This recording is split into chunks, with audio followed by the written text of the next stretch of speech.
Thank you. Thank you all very much. And thanks for coming out here on an evening like this one. For all those in person in the audience, for those who are attending remotely by Zoom, I wish you could see what a beautiful place this is and come out here. If you're ever in Washington, D.C., be sure to visit the Anderson House, the headquarters of the Society of Cincinnati. It's a really wonderful place, especially on a night when you could all be at home watching the Olympics. Instead, we're really glad to have you here.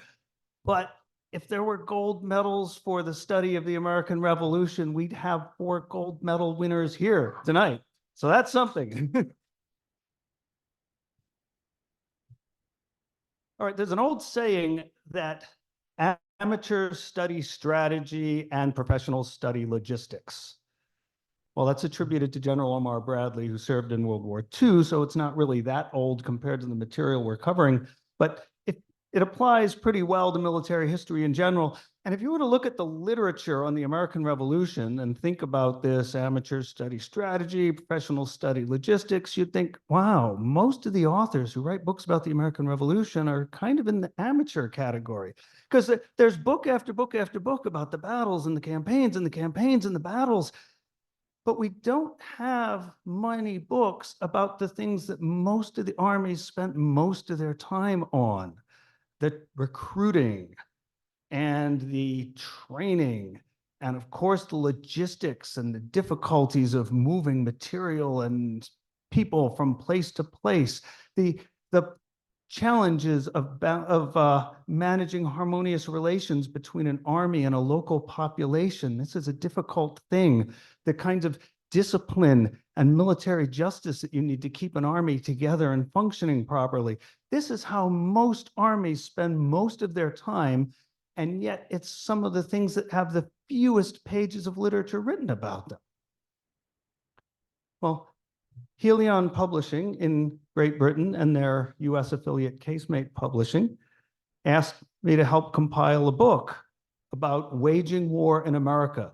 So this seemed like a good opportunity to address some of these gaps in the literature. And it was especially exciting because it gave me the really thrilling opportunity to work with some of the really best minds doing the latest original research on the American Revolution. You heard me say thrilling and you heard me say exciting, right? This is the study of the American Revolution. You've seen the movie National Treasure, right? This is exciting stuff.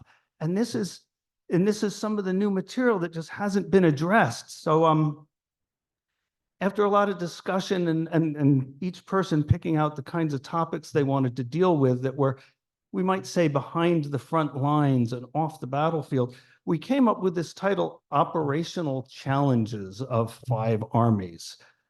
And what do we mean by operational challenges? Well, there's these kinds of things I talked about. Even the professional, well-established armies of the era that fought in this war had specific things that they had to deal with in this particular war that made it different from what they were generally prepared for. For example, the British Army had a well-adapted training system that was optimized for fighting in Europe, but now they were going to fight in the wilderness of America. Well, they had prepared for this. They had done a lot of training since the 7 Years' War. And one of the chapters in the book by Paul Knight deals with this. Moving over to the American side, a huge theater of war in the American Revolution was out on the western frontier on the Ohio Valley and the Mississippi River Valley. Well, Robbie McNiven, a British historian, talks about how this kind of warfare was very different than the campaigns on the East Coast that most of us are so familiar with if we study this war at all. The Spanish army waged a massive and complex campaign along the Gulf Coast from Mississippi all the way over into Florida. Huge operation, gets very little attention, and historian Joshua Provan wrote a chapter for the book about that. On the American side, they had a newly raised army raised by a national government that wasn't really very well established and very clearly defined at the time.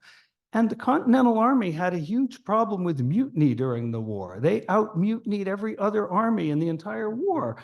Well, historian Kristen Blackstone writes about the mutiny problem, why it was distinctive to the American Army and how it was dealt with, how it was unique. Well, none of those four people could be here today, but we have four of the other contributors here with us, which is even better.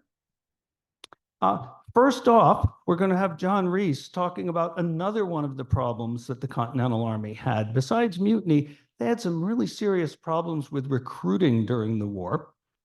And John is going to talk about the American militia system and the Continental Army in New Jersey and how those two worked together to try to solve some of these really difficult challenges of recruiting.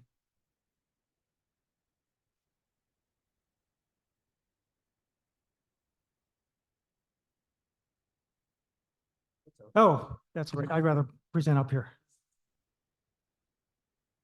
It is really good to be here tonight with all of you and with all of my friends here too up front. And I just wish the other authors could have made it. Eugene Murdoch, in his book 1 Million Men, The Civil War Draft in the North, claimed that the 1863-1865 draft broke new ground. There had never been a draft before because troop needs had never been so great before. In the Revolutionary War, War of 1812, and the Mexican War, state militiamen and volunteers had always been sufficient. Mr. Murdoch was mistaken. And while he wrote nearly 50 years ago, there's been little written during that time to correct his claim. Because of that, the 1778 and ensuing draft measures have largely been ignored and given short shrift in studies of the Monmouth Campaign and other military operations. Revolutionary American military forces drafted men throughout that conflict. All this at the simplest and most elementary level, most state militias divided males ages 16 to 50 into classes by company, county, or district, then called out one or several of the county's classes for service ranging from weeks to months. For ongoing routine service, the militia classes or divisions did duty by rotation. Having served the allotted time, the men returned home, and another class took their place. Similarly, Continental regiments were often augmented with state militia drafts, each county class providing a volunteer, draft, or substitute in place of a drafted man. The men thus served as Continental soldiers for a stipulated term ranging from 6 to 18 months. I think I'll get my eyes on here. From the creation of the 1775 New England Army of Observation, the precursor of the Continental Army, regiments were always under strength. That condition worsened as the war continued. In 1777, Massachusetts, Connecticut, and Virginia, on their own, enacted levies to fill their regiments. The first two states stipulated 8-month terms beginning in late spring of that year. Massachusetts' numbers are currently unknown, but Connecticut's 363 drafted men served until the end of December 1777. So during the Philadelphia campaign, we already had drafts, levied men serving in the Continental Army, which a lot of people really don't know about. That was a hard campaign. Virginia instituted a 1-year levy in October 1777, with the men so garnered serving in 1778.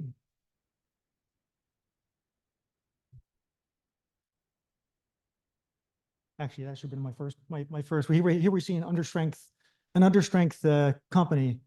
Companies about mid-war would have been about 56 enlisted men, and here we see far fewer than that. The 1777 campaign decimated General George Washington's army, with soldiers lost in and out of combat to disease, injury, and death. In February 1778, Congress authorized 11 states, South Carolina and Georgia accepted, to implement a 9-month levy to make up for shortfalls in their Continental regiments.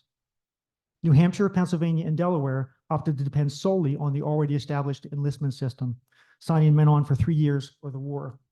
Connecticut and Virginia relied on their own 8-month and 1-year levy laws, while Rhode Island was already filling one of its 2 regiments with newly enlisted and emancipated African and indigenous slaves, free blacks and Indians, plus already serving veteran soldiers of color. And of course, that would have been the first Rhode Island regiment, which previous to that had actually been integrated. 5 states enacted levy laws based on Congress's 1777 recommendation. Massachusetts had 1,172 levies in 3 brigades, comprising almost 26% of that force. New York had 313 levies in a single brigade, almost 28%. The 1,690-strong New Jersey brigade had 670 levies. And two Maryland brigades had 426 levies total, 12% of that contingent. Some 540 of North Carolina's 9-month men were formed into a reconstituted 3rd North Carolina Regiment at March North in late summer 1778, where they were first garrisoned at Philadelphia and then moved to West Point on the Hudson. About 200 other 1778 North Carolina levies were held in reserve, just missing the 3 March 1779 Briar Creek battle and seeing action at Stono River on 20 June 1779. They were discharged the following July. Now, my talk will actually go beyond 78 because I wanted to actually cover at least a part of the rest of the war, because the levy system did go for the rest of the war. There were later efforts to augment the Army with levies, but none were as successful as the 1778 measures. The next large-scale attempt occurred in 1780. Initially, the Board of War echoed Washington's long-range suggestion proposing that each state, during the continuance of the present war, be called upon to furnish by drafts or otherwise men for its troop complement, as Congress may from time to time judge necessary. That the men so furnished join the Army by the 1st day of January in each year and serve until the 1st day of January in the next succeeding year, unless sooner discharged. In the end, less ambitious legislation was enacted. In 1780, the result was a 6-month levy, 7 months for Pennsylvania, that produced relatively large numbers of men for several states, lackluster results in others. A precursory study of later years reveals that draft laws continued to be passed and in varying degrees implemented from 1779 to 1782, gathering hundreds of additional short-term men for Continental regiments. Despite those efforts, Continental troop quotas steadily declined until the war's end. One later state effort was relatively successful and deserves mention. Needing to reconstitute their military contingent after the May 1780 capture of Charleston, South Carolina, Virginia resorted to conscription from the state's militia. The drafted men would serve 18 months in newly constituted Continental regiments. The first levy took place in autumn 1780 at Chesterfield Courthouse. These men were destined for the 1st and 2nd Virginia regiments serving under Major General Nathaniel Greene in the Carolinas. They saw action at Guilford Courthouse and later battles. A second draft was held in April 1781, of which Major General Friedrich Wilhelm de Steuben wrote that June, "In the whole, only 450 are yet assembled." Those men were destined to serve in Lieutenant Colonel Thomas Gaskin's Virginia Battalion under Lafayette in their home state that summer and autumn. Now, given my work on Black soldiers, I would be remiss if I didn't mention some who were drafted into the Army, in this case, the Virginia line. During the 1777 autumn-winter Virginia levy, Brigadier General Thomas Rodney wrote General Washington on 21 November 1777 from Williamsburg. "My dear General, you may be assured that I will push with my utmost exertions to have the regiments completed, but to be candid, I really am at a loss to know in what manner it can best be done. But the last plan adopted by the Assembly of drafting in the manner there proposed has been productive of much evil and little good. Many of those drafted being unfit for service or free mulattoes and Negroes, as was generally thought they could be best spared. This I think exceedingly unjust, because these poor wretches, after they have risked their lives and perhaps may have contributed to save America, will not be entitled to the privileges of free men." Now, we don't know how many men of color actually joined the Virginia Continental regiments in 1778, but that August, the three state brigades, Woodfords, Muhlenbergs, and Scotts, contained at least 162 Black soldiers. And I say at least because there are solid indications that the roster entitled "The Return of the Negroes in the Army" enumerates only the enslaved men serving as soldiers, not the free Blacks. Those three brigades, totaling 4,157 rank and file, showed that those Black soldiers formed 3.9% of the whole. Now, moving ahead 3 years, the two Virginia regiments that joined Major General Greene before March 1781 contained a number of Black soldiers, including some of the autumn 1780 Chesterfield levies. Of 913 conscripted men, at least 56, 6.1%, were of African descent. Similarly, the April 1781 drafts that joined Gaskin also included African Americans. And here you see actually an image of one of Gaskin's men. While full numbers are unknown, 5 Black veterans' pensions show service under Gaskin that year. They were Francis Bundy, John Chavers, William Jackson, Bennett McKee, and William Wedgebear. And I include them because I always like to give the names of the men and women who served in the armies or with the armies. In closing, mention must be made of two contending views of Continental Army short-term levies. One opinion was consistent of what we know of the 1778 drafted men who augmented the Army at the beginning of what promised to be a crucial campaign. In this case, we hear from New Jersey General William Maxwell when his brigade was on the front lines in early June 1778. He wrote, "There is about 450 of the new levies come in. They are coming in daily, and what adds greatly to the pleasure of their number, they are fine, likely, tractable men. On the other hand, in a garrison or winter camp, where food was scarce and matters less pressing, the prospect of having short-term men galled some commanders. In March 1780, during the worst winter of the 18th century, Massachusetts General John Patterson wrote of the poor state of the Army. Our officers are resigning by dozens. Our men enlisted for during the war are at home waiting for justice. What remains are mostly composed of 9 months abortions, sent here with bounties which 10 times exceed those given for the war. Naked, lifeless, and dead, who never saw action and are now counting the days, hours, and minutes they have to tarry in service. Despite such disparate views, the levies who served for short terms in Continental regiments were called on again and again and played an important role in augmenting the Army. Thank you.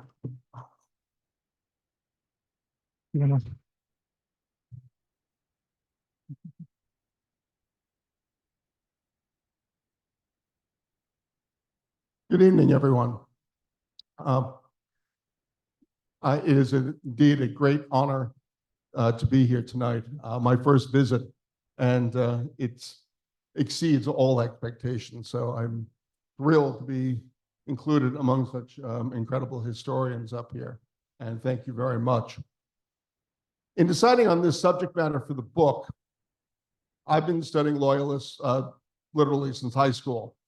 And the majority of Loyalist regiments are what we call provincial. They call it provincial.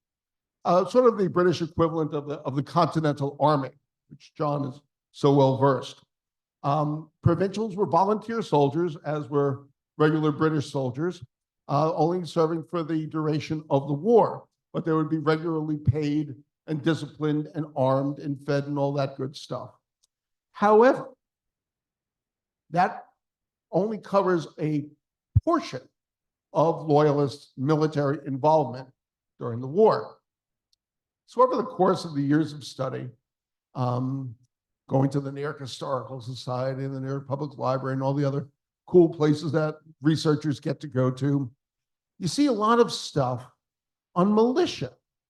Now, not just the militia who are friends of John here, but militia who served the British. Now, militia had served with the British in all the previous colonial wars in America. Now, if you read any of Don's books, you'll know that the British Army was a typically small professional force in peacetime. Time of war, it needed to expand rapidly and always counted upon raising new forces, often where that seat of war would be. If it was America, they'd raise Americans, hence provincials. But not everybody is cut out or wants to be a regular soldier.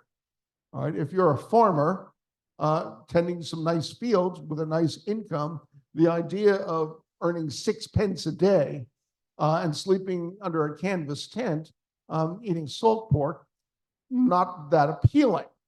So you don't volunteer for service. Well, the British need help.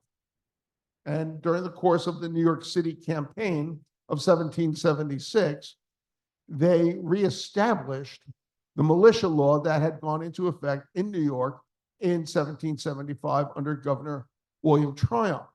And that is what we see up there today. Of course, we know the British captured New York in 1776. When they first landed on Staten Island, Governor Tryon called all the inhabitants together. He wrote home, and 500 of them cheerfully, we'll take his word for it, showed up and renewed their oath of allegiance to the king.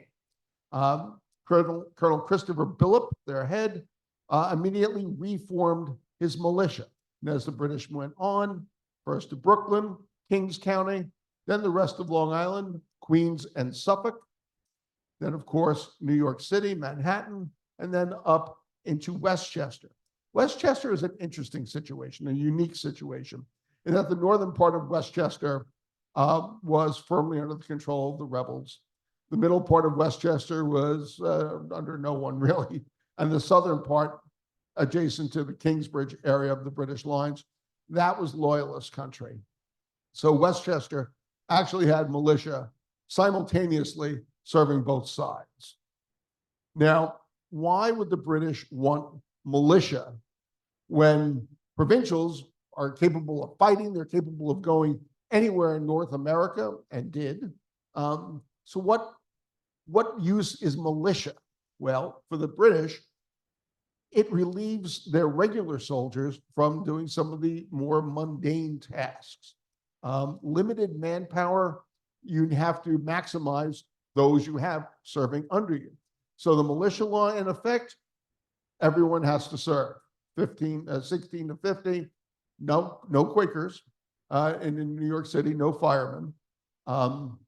So they built fortifications. They improved roads. They cut wood, especially on Long Island.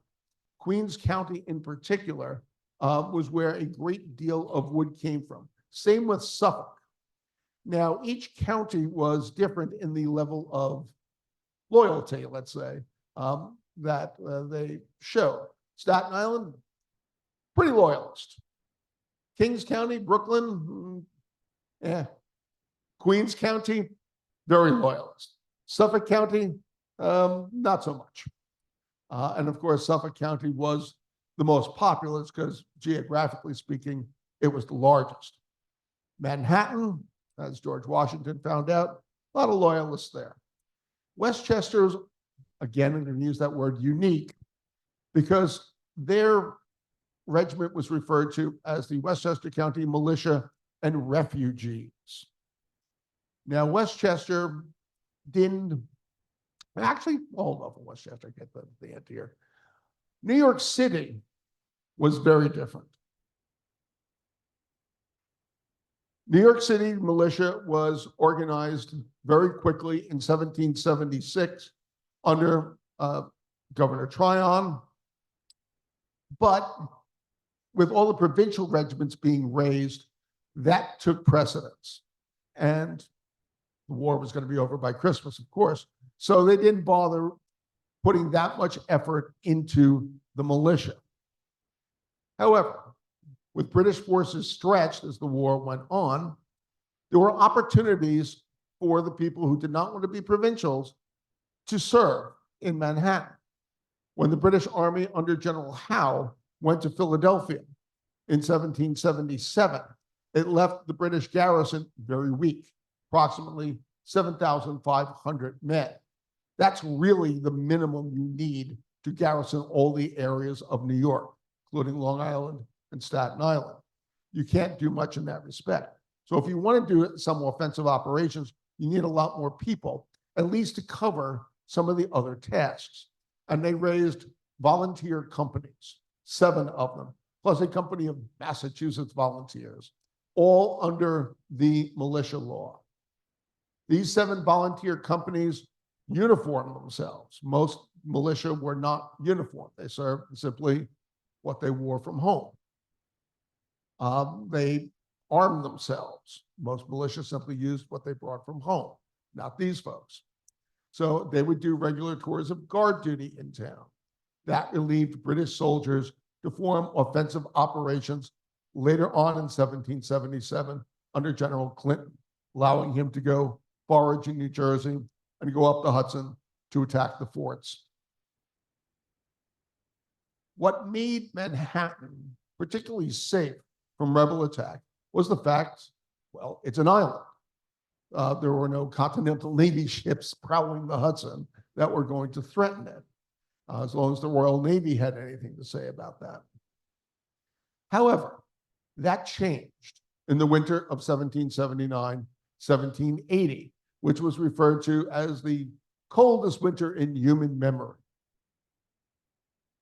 The Hudson froze. New York Bay froze. Guess what? New York is no longer an island. The main British Army, as it seemed to do, went south for the winter. It went to go lay siege to Charleston, South Carolina. So a small British garrison under General Knyphausen and Governor Tryon, a major general in the British Army, embodied the entire population of Manhattan, creating 4 battalions of militia, plus new volunteer companies, in addition to the others raised. And some of them were pretty cool. Has anyone ever heard of the New York Marine Society? It's still around.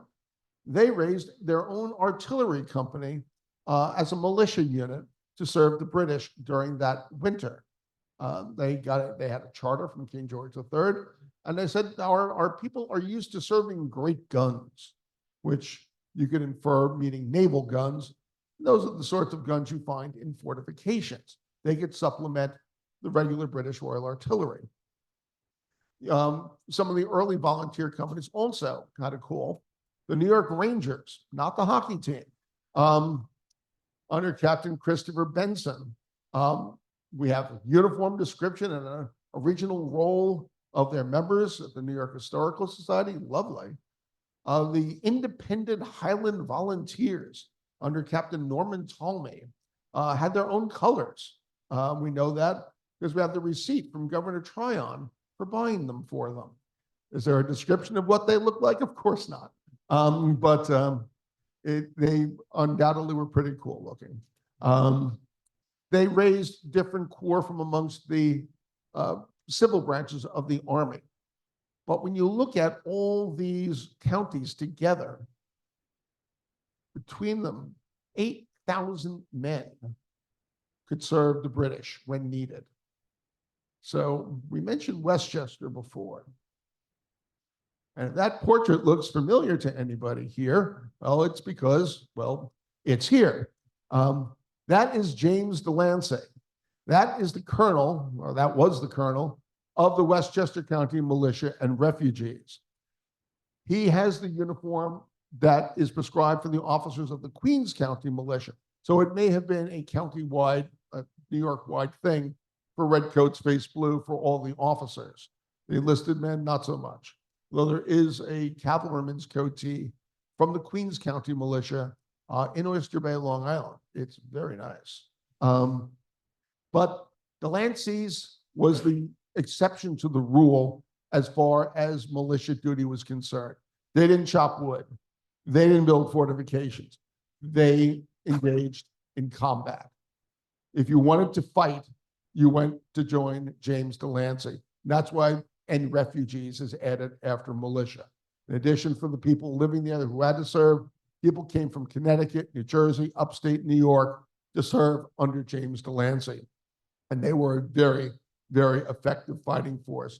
In 1781, surprising and defeating the Rhode Island Regiment.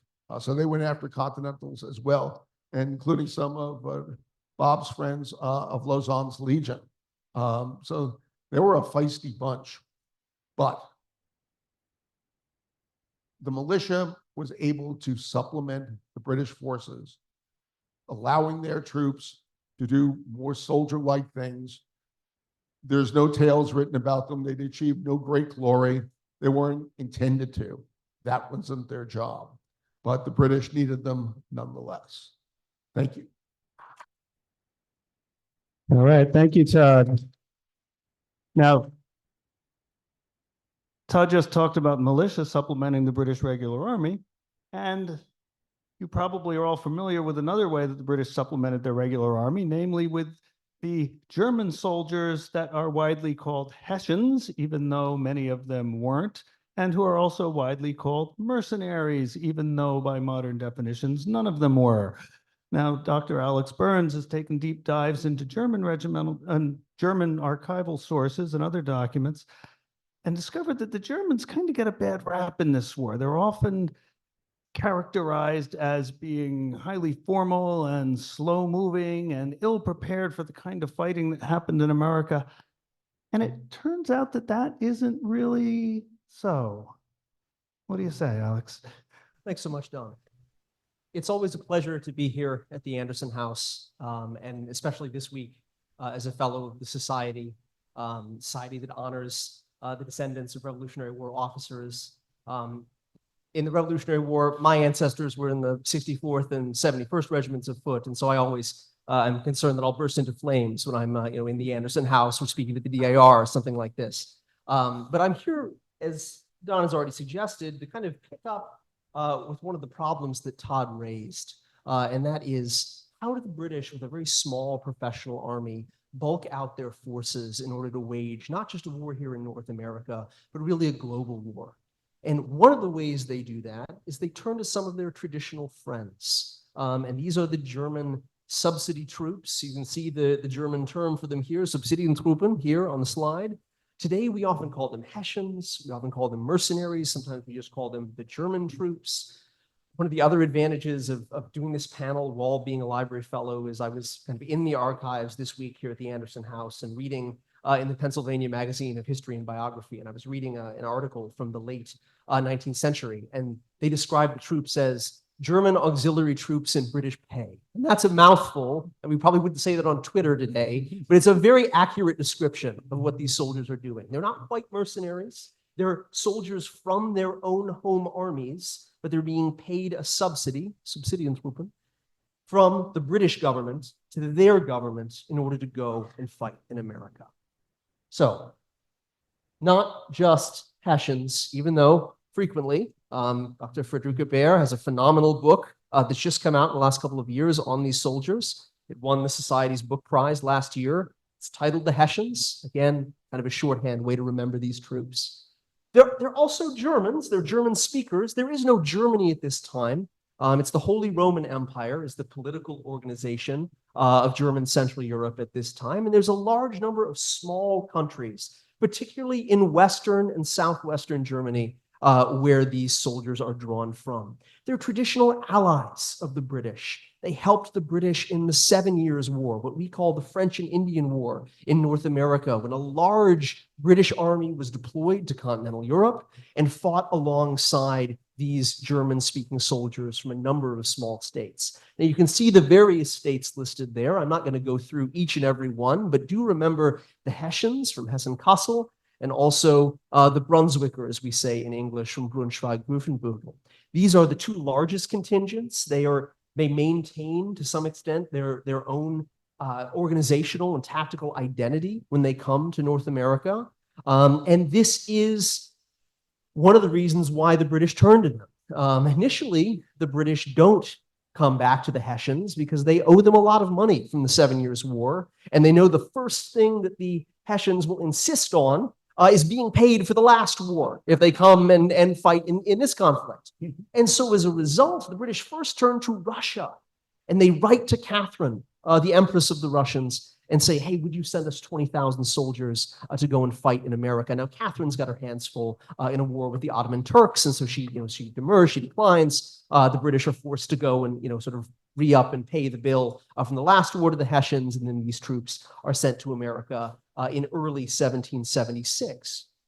Now, by the middle years of the conflict, I mean, you can see the numbers there on the slide, perhaps 37,000 all told come to North America. During the middle and later years of the conflict, perhaps 1 in 3 soldiers serving on the side of the British is one of these German auxiliaries or German subsidy troops, depending on your preference. And as I've already said, the two largest states, Hessen-Kassel and Brunswick, they send troops to go assist the main British army in the area of New York City that we just heard about from Todd. And the Brunswickers are sent in the north to help General Burgoyne invade the United States from Canada. So two important contingents, both try to answer the question of how do we fight in North America in a different way.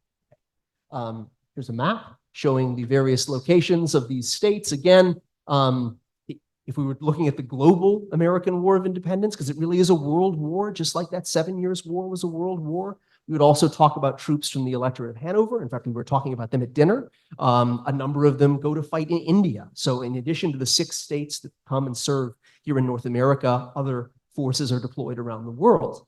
But as you can see, the majority of them coming from Central and Western Germany. Now, as Americans, imagining the colonial era, we might immediately say, well, how on earth will these Germans adapt to fighting in the American wilderness? There are lots of trees in America, and certainly they don't have trees in Germany, right? I mean, what will these German forces do? They have big, bright metal caps. I mean, how ridiculous. Well, really, in the Western theater of the European 7 Years' War, the Germans who came to fight alongside the British against George Washington's army had already experienced sort of war in the mountains, wilderness war. Talking with Dr. Selig before the panel, he said, well, that part of Germany reminds me a little bit of West Virginia. So it's this kind of terrain that is, present. There are a lot of Jaegers or huntsmen from this part of Germany. A number of them come and fight in America as rifle-armed troops, fighting as light infantry. For the majority of these men, though, they're fighting a war that occurs near large American cities like New York City, like Philadelphia. And so you can see from the quote here from a French engineering officer who's sort of assisting George Washington in the war.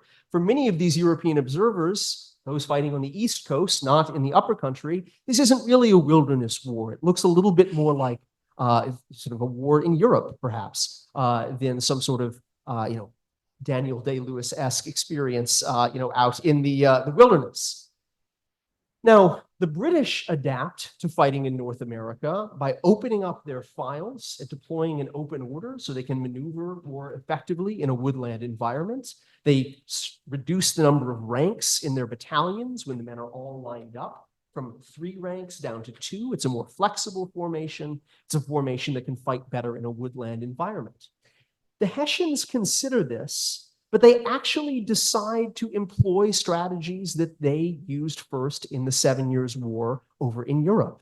And that is, they leave their 3-rank battalions formed up in close order, but then they deploy skirmishers, or almost like light infantry troops drawn from the main body of these battalions out in front in order to clear the way, in order to sort of hide behind trees and skirmish with American forces. And so you have sort of formed bodies, solid bodies of German soldiers, maybe a little more slow-moving than their British counterparts, but they're screened by men who are very effective at fighting in the type of environment that they encounter in North America. That's how the Hessians, the troops from Hessen-Kassel, answered this problem. There are other groups from different states, the Brunswickers, for example, who say, no, we look at this problem, we actually think the British are doing the right thing. And if you look at some of the orderly books that are down in the library here at the Society, for example, the orderly books from the Hessen-Hanau Infantry Regiment indicate that they open up their files in open order, just as the British are doing. So the troops that are with Burgoyne, they decide, well, we'll follow the British practice. The larger Hessian contingent in the middle colonies, they form up in a pretty standard European way. So what are the results of all of this? What, are these good soldiers? I mean, if we think about the Hessians at all in our day-to-day life, and as a historian, I think I tend to overestimate the amount that my students are like spending time thinking about the Hessians. But we think about them at Trenton, right? We think about them at the worst moment, certainly for the troops from Hessen-Kassel in their experience in the war. Well, either that or Red Bank, which is also kind of a disaster. Likewise, if you think about the Brunswickers, well, they're beaten very heavily at Bennington, and then they end up getting captured with General Burgoyne at Saratoga. And so it's easy to tell the story of these troops as almost sort of a tale of woe or a declension narrative where they don't fight very well, and they're the reason why the British lose. Certainly, some British officers would like to make this case.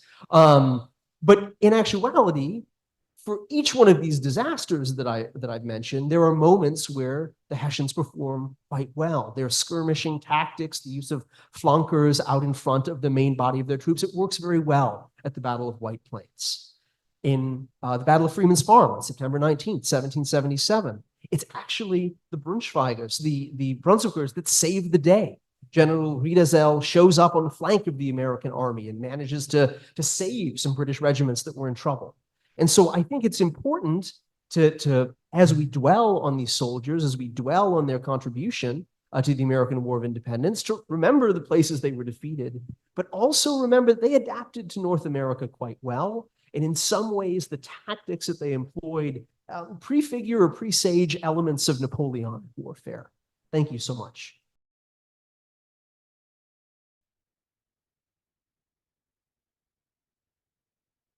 Thank you, Alex. Now, global war. There's two things that Americans should be really cognizant of today. One thing modern and one thing historical. The modern thing that we should be cognizant of is that sending a well-trained professional army to a distant, unfamiliar land where the language and the religion and the culture is unfamiliar introduces a lot of operational challenges to your army and can lead to tensions between your army and the local population, even if the local population are the people you're going to try to help. We should know that's not easy. And the historical thing we need to remember is that the American Revolutionary War was won largely due to the assistance of foreign allies, in particular the French, that it was a collaborative effort. And collaboration can be really, really hard when you don't have the same operational ideas and when you don't speak the same languages. Now, Dr. Robert Selig, who we call Bob, is fluent in a foreign language that we call French, and has studied deeply the French writings of soldiers and officers who fought in the American Revolution and the kinds of operational challenges they ran into coming to fight a war in America for their ally.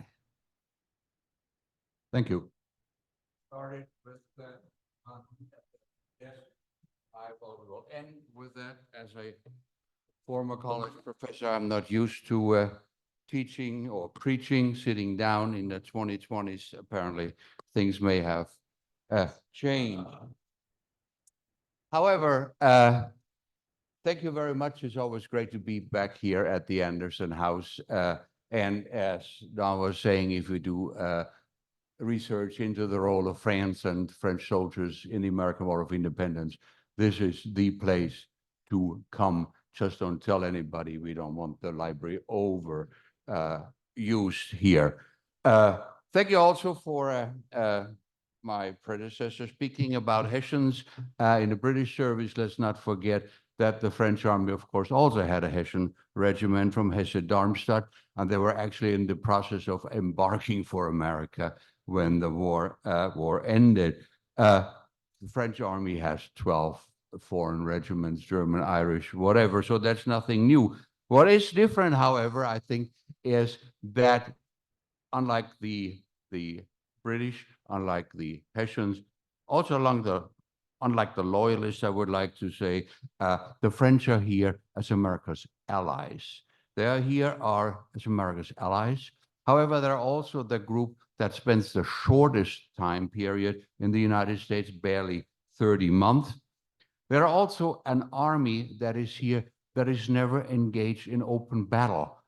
The siege of Yorktown is waged along lines laid down by Vauban 100 years earlier. There's a little event at Lloyd's Neck. Fewer than 500 men are involved. There's the Battle of the Hook, where Lausson's cavalry, about 300 men, are involved. In other words, the vast majority of Rochambeau's forces actually is never in battle, and the total number of battle deaths or battle-related deaths for French forces are fewer than 30. The rest all die. So there's lots more to die of diseases, etc., but less than 30 in there. As far as military activity is concerned, other than the siege of Yorktown, Rochambeau's orderly book. As far as military changes to tactics are concerned, as for Rochambeau, other than a 3-sentence addition to this orderly book that you see here concerning firing in 2 ranks, an adjustment to conditions in the United States, and an addition to the Règlement Provisoire sur le service de l'infanterie concerning picket posts, etc. Again, adjusting to conditions, but that's it. Just maybe 5 or 6 sentences in the preface to his orderly book. That's all that is. What this means is that the operational challenges for Rochambeau's forces are not military, but inherent to the cultural, to the socio-economic environment within which Rochambeau's forces have to operate. The first thing that Don already mentioned is it's a language barrier. There are not a lot of Americans that speak French, let's be honest. That has changed somewhat, but there's room for improvement.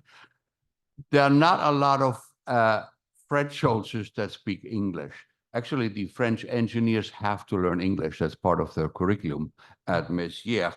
There's a language barrier. When Rochambeau wants to talk to Washington, what language do they use? They speak in Latin, because that's what Rochambeau speaks, no, but not Washington. Anyway, there's a language barrier, as I just said. The French forces also operate in an environment surrounded by, at best, a watchful civilian population in a potentially hostile environment.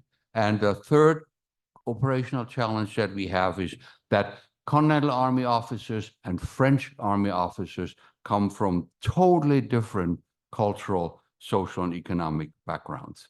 In other words, the greatest challenge for Rochambeau and his forces that they must overcome is not the environment. It's not, like Burgoyne marching through the wilderness.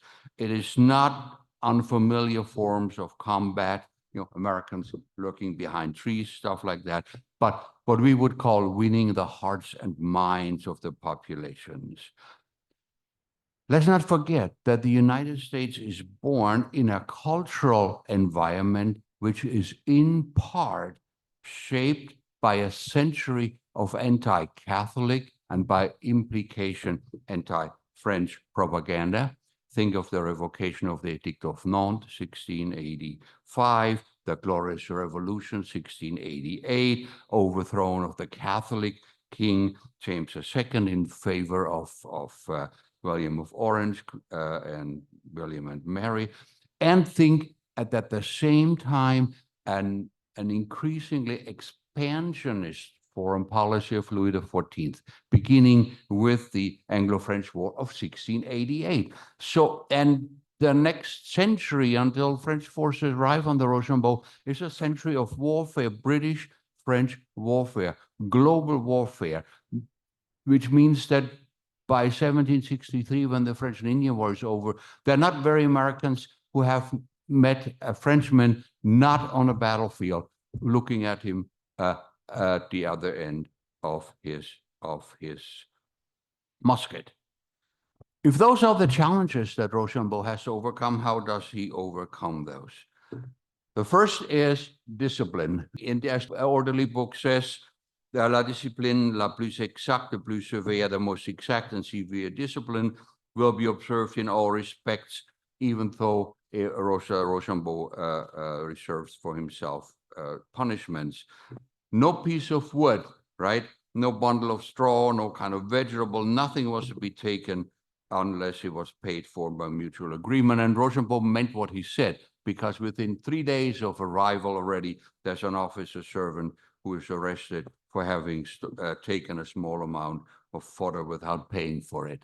Rochambeau means what he said. On the other hand, this is the only indication of this kind of punishment that I found in the whole orderly book, which ends in June, almost a year later, in June of 1781. So it worked. On the other hand, of course, it means if curtailing creative foraging on the part of officers and officer servants was the easy part and worked more or less, there are other problems. I mean, there's an occasional rape and looting during the Grand Reconnaissance, things like that. But that's mostly the folks that Todd already mentioned from Lauzon's Legion.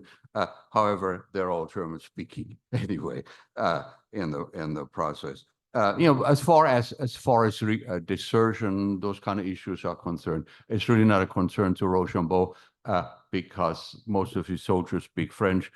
unless you get to the Royal Depot Regiment from Zweibrücken. They're from the Palatinate, and when they march to Pennsylvania, there's a great temptation for those folks to desert, because half of the regiment, if not more, has relatives in Pennsylvania, of course, because they all come from the same area.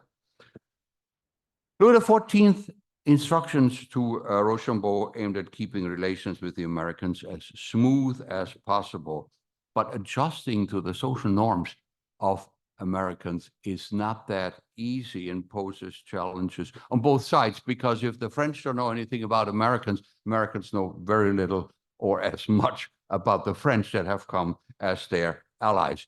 That's the one thing. And the other thing, of course, is that French forces, Rochambeau lands of all places in New England. New England, right, which is a culture that is deeply imbued with anti-Catholicism and anti-French feelings, of course. Let me just get you one quote. Reflecting on his journey to England in the 1750s, Louis-Charles Fougeray de Montbron writes in his book, "We are the only nation in the universe that the English do not despise. They rather do us the honor of hating us with all the heartiness possible. Their aversion against us is a sentiment with which they are inculcated from the cradle. Before they know that there's a God to be worshipped, they know that there are Frenchmen to be detested." These are, is a little sharp, but these are the sentiments, this is a cultural background that travels, of course, with the settlers, especially to New England. And 12 years of uneasy friendship since the end of the French and Indian War does not go that far. That's in 17, again, we're talking New England, Connecticut in 1779. That's a year after the Treaty of Friendship and Alliance. The Reverend James Dana of Wallingford, Connecticut, says in a preacher, he gives the opening sermon to the Connecticut State Legislature when he says that the preservation of our religion depends on the continuance of a free government. Let our allies have their eyes open on the blessings of such a government, and they will at once renounce their superstitions. On the other hand, should we lose our freedom, this will prepare the way to the introduction of popery. Equally important, of course, is the fact we're talking New England, that New England is a society composed more or less of equals. This is not the plantation society of Virginia in the South. This is a society created of equals, as Hector St. John de Crèvecoeur writes in 1782, that in New England, the rich and poor are not so far removed from each other as they are in Europe. Americans are people who have left an American is a person who has left behind him all his ancient prejudices and manners and sees no reason to defer to somebody because he wears epaulettes or has a title of nobility. That this will cause problems, but problems potentially, particularly with French officers, should be obvious. Not on the upper level. The folks should actually get in contact with George Washington and see him, and they're full of praise of Washington, how a wonderful general he is, a wonderful person, and all of this. But if we go to the next one, another order before the debarkation, we're dealing with French officers who, like their English and Hessian counterparts, of course, are very status conscious. But Rochambeau orders before the debarkation that an equal date and rank, the officer of the United States assumes command. In all other cases, seniority will prevail. The troops of the king will cede in all cases the right of the line and precedence to the Allied troops, to the Americans. French forces will add black cockades to theirs, which is the color of the United States.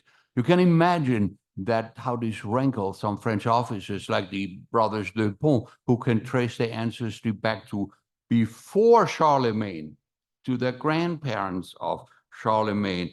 And even if it doesn't come out openly, you see letters like the Vicomte de Tresson, who's a captain in Saintonge, who writes to his father rather disgustedly.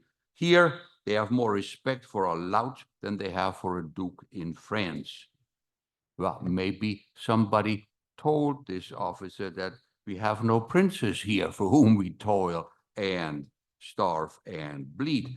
Rochambeau's aide-de-camp Gramont Dubourg recorded that the ranks of the New England militia contained shoemakers who are colonels and who ask their French counterparts what their trade is in France. You see the totally different social economic background.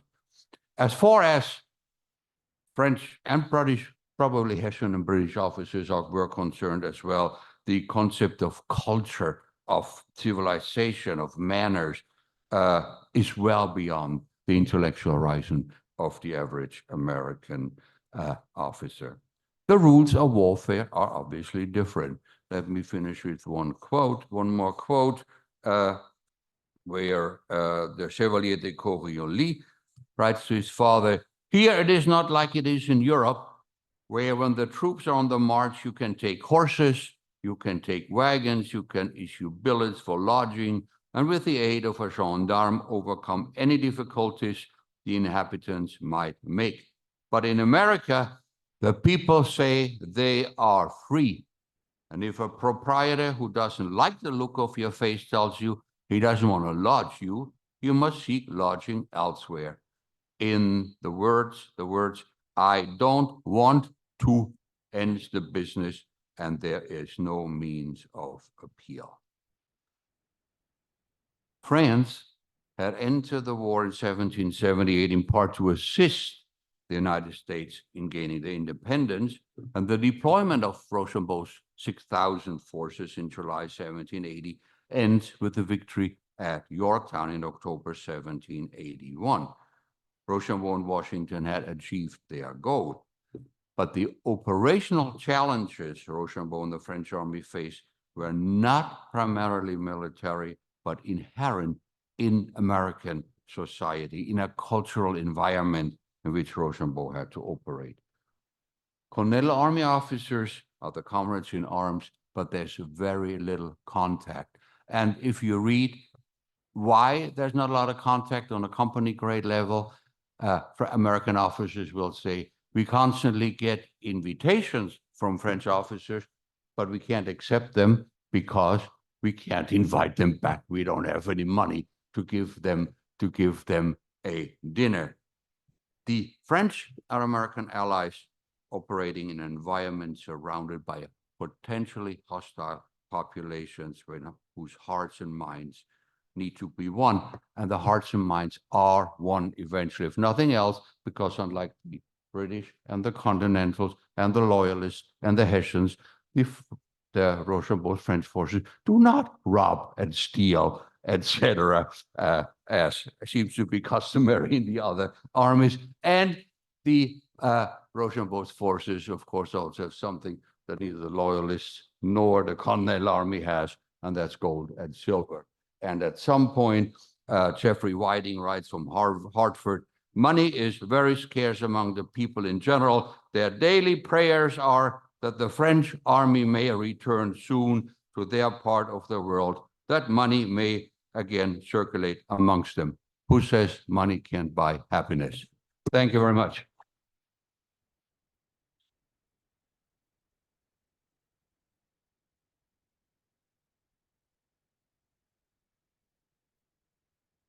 All right, thank you, Bob. So that gives you all a sense of the kinds of operational challenges that are discussed in this book. But I have some good news, is that it will not be operationally challenging for you to obtain the book should you wish to do so.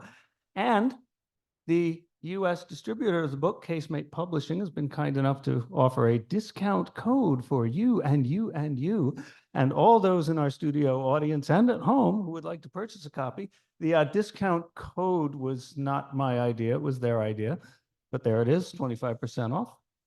And we are happy now to take questions about any of the material you've just heard or perhaps other topics on the American Revolution.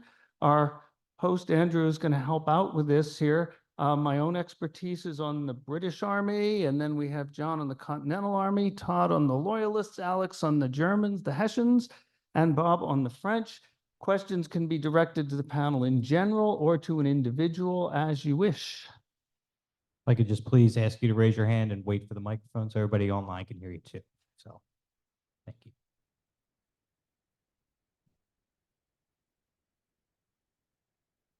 Thank you so much. A great presentation. A quick question about the Loyalists. Delancey's Rangers, were there many groups around the nascent United States like that? I mean, that were sort of outside the British control to some degree. I'm sure they coordinated, but how popular, how frequent, how common was it that they had these militia, local militia, loyal militia? The question concerns loyalists and the amount of use, and it's a very good question. Again, when you're talking about figures, numbers, you're talking cumulative over 8 years of war, not at one time. But during the course of the war, there were probably about 50,000 Americans who served the British. Again, not at one time, 50,000 people didn't show up to General Howe's camp. He would not have appreciated it, he couldn't have dealt with it. But during the course of the war, they served in the provincials, they served in the militia, they served in refugee corps, they served in the Royal Navy, they even served in regular British regiments. There were Hessian officers amongst the provincials. They even enlisted some French deserters. You had a few, Bob. And don't even get started about Continental deserters. And they were all different types of troops. And when we talked about militia, but amongst the provincial forces as well, you have Rangers, you have cavalry, you have dragoons, light infantry. They tried to model themselves after British regiments to some degree. So you have your standard battalion, company troops, light troops, grenadiers. But the British cavalry only had one regiment of cavalry in America after 1778. They had to supplement that with loyalists. They found out very quickly that the war in the South needed cavalry. And by the way, those swords for all those cavalry were manufactured in New York City by a guy named James Potter, who became in 1781 a second lieutenant in the New York City militia. I was going to tie that in somehow. But yes, the British utilized them, and they had to utilize them as the war went on, because British global responsibilities were so apparent. Once the French entered the war, it changed the whole dynamic of how the British positioned their troops. They had to send thousands of troops to the West Indies to protect them, reinforcements up to Nova Scotia and Quebec, East Florida, West Florida. So once the seat of the war moved to the South, you needed more troops down there. They could raise troops down there as well, but they kept sending more and more northern provincial units down south. So any order of battle for the British as the war went on absolutely included loyalist forces. Some of them performed very well, some of them not as much, but they were an important establishment. That answer that? I saw the Delancey's Rangers seemed to be outside of what was under control of the British, sort of living. Delancey's, you mean? They seem to be. The Westchester militia. Yeah, is that correct? I mean, how many other groups worked for the British, but not with them necessarily? There is so much.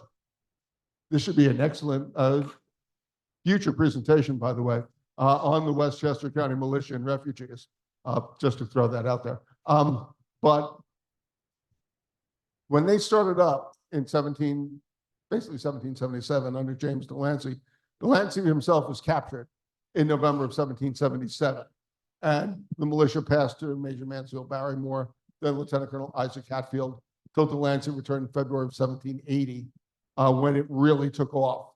And they raised several troops of cavalry amongst then the infantry. By the time the French arrived in Westchester with Washington's forces in 1781, there were 490 men under arms under James Delancey.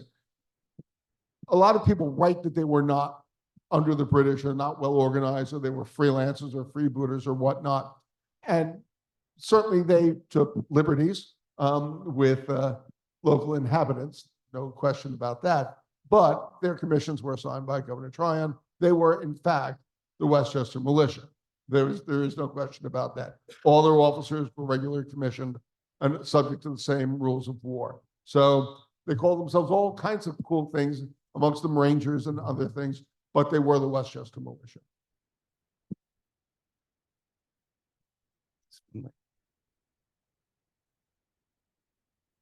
This is to our French expert. You mentioned the deference that was expected at the tactical level to the French military, to the American.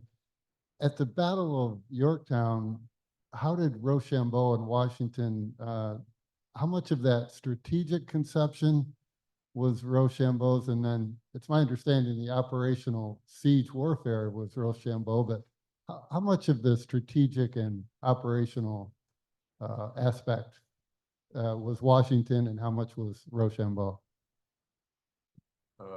The question concerns strategic cooperation between Washington and Rochambeau.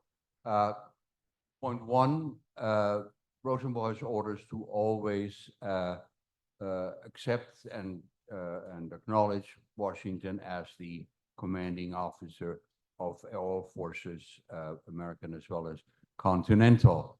However, when Washington, in the summer of 1781, when Washington looks at numbers, he realizes that his Continental Army is barely as strong as Rochambeau's forces, which are, well-fed, well-paid, well-dressed, etc.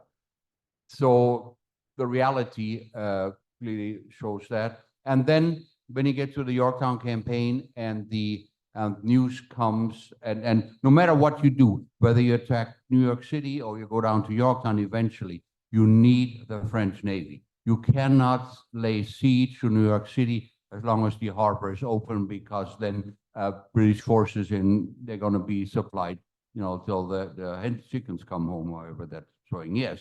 The same is, of course, true for Yorktown as well. And then Washington has to realize that there's no Continental Navy.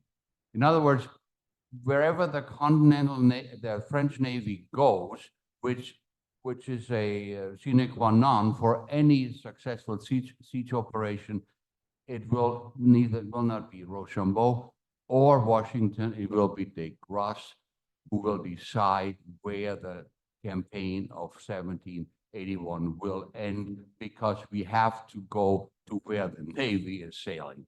We can stay outside New York City and the Navy goes to Yorktown. Well, nothing's going to happen. So yes, and Washington basically acknowledges that his hand is being forced in the summer of 1781. And Rochambeau too, looking at the numbers, and Washington also comes to the realization when you have 15,000 British forces in New York City, there's Rochambeau with about 6,000 and Continental Army another 8,000 or 10,000. There are more combat-ready soldiers in New York City than are outside, and you don't start an assault. But in other words, strategy planning is all good and well, and this is really where Washington's genius comes in. He realizes the realities, that this is the reality. I would love to go to New York City after I had been thrown out ignominiously in 1776, but it's not going to happen. We have to go where the Navy is, and we have to go where Rochambeau would like to go, because there's nobody in the Continental Army who knows how to do a siege, for example, other than Stuyvesant. Nobody knows how to do this. There are not a lot of trained American engineers in there. So, the reality is simply decide against what Washington may want to do, but he accepts this and acknowledges it, and that's what makes him such a great officer.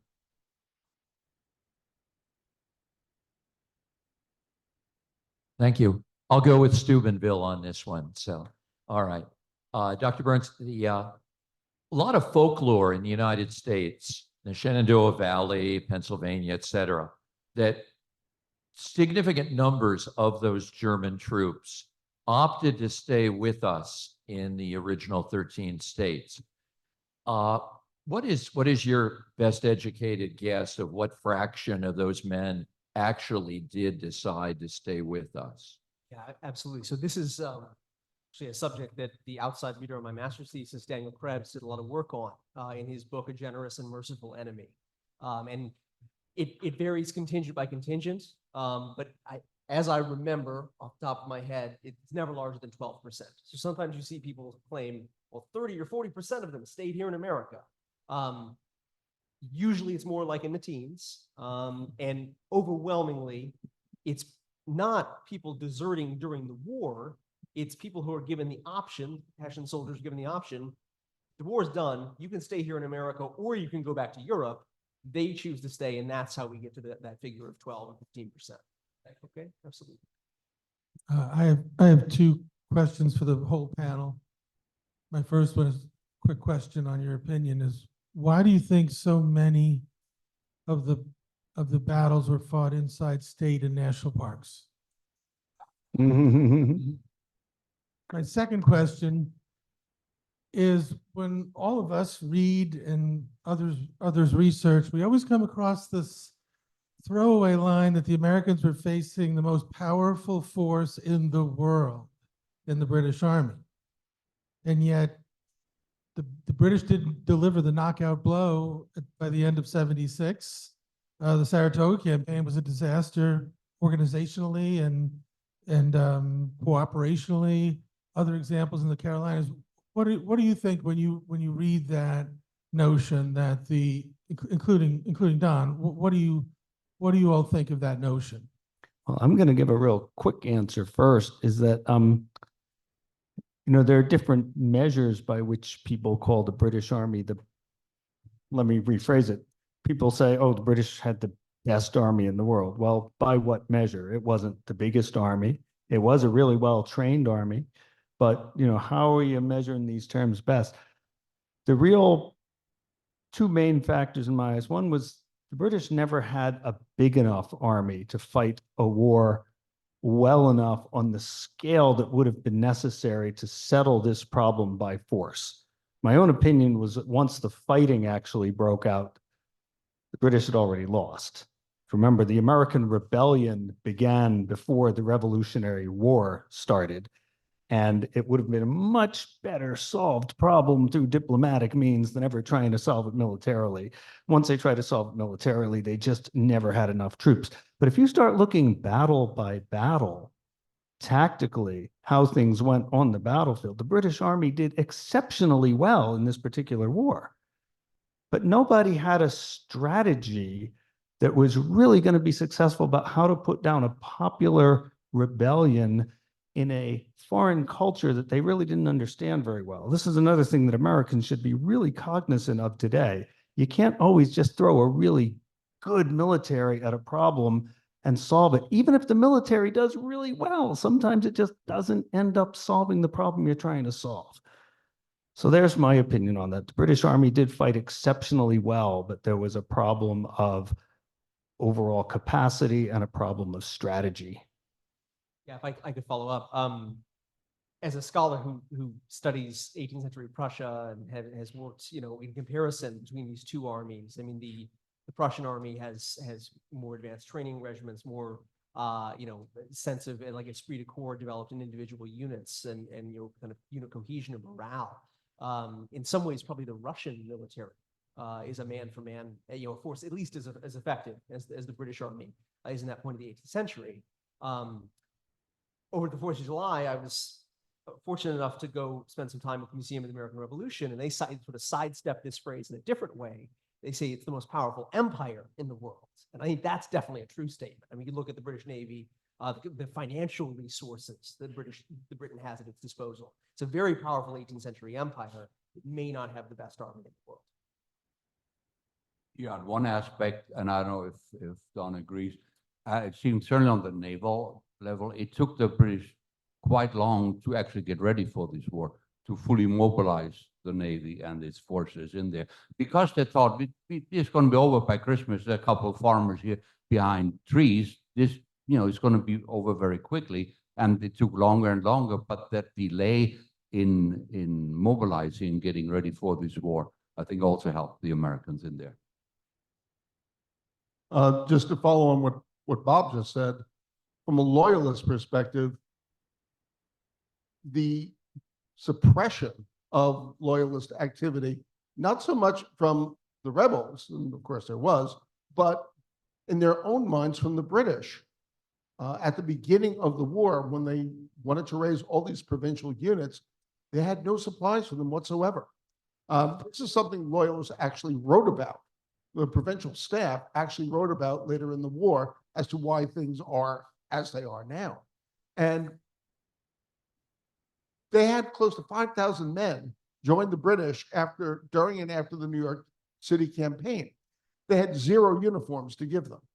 Uniforms were not ordered from England until September of '76, didn't ship until December, didn't arrive in America till the last weekend of March. The New York Volunteers, the New York companies, when they formed, it was October, November of 1775, joined the army up in Nova Scotia.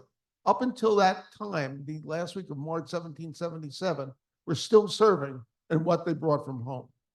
So they look at, they said, you know, the most extensive empire, the richest country around, did not have a shirt to give these people. I don't have any really profound answer, but I mean, very simply, it's the same problem that the French army had with hearts and minds. I mean, but the French were coming as allies, so they had a leg up there. The British army was coming in the face of a hugely complex political situation that was not going to be solved, again, like Don said, with arms.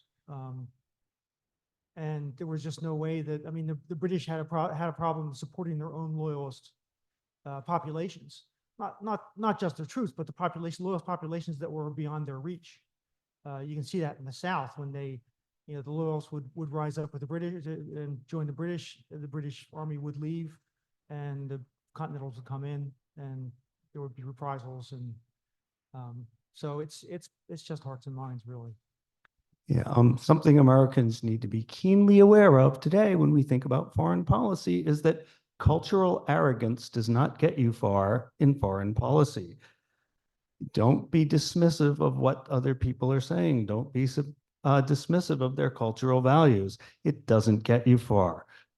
And the British, this was a terrible problem they had right from 1765 when the American rebellions started. It's cultural arrogance, terrible way to make foreign policy. Gentlemen, I think that's a great place to wrap up with that question. That could have been an entire discussion on that question itself right there. So Don, John, Todd, Alex, Bob, thank you very much for being here. We greatly appreciate it.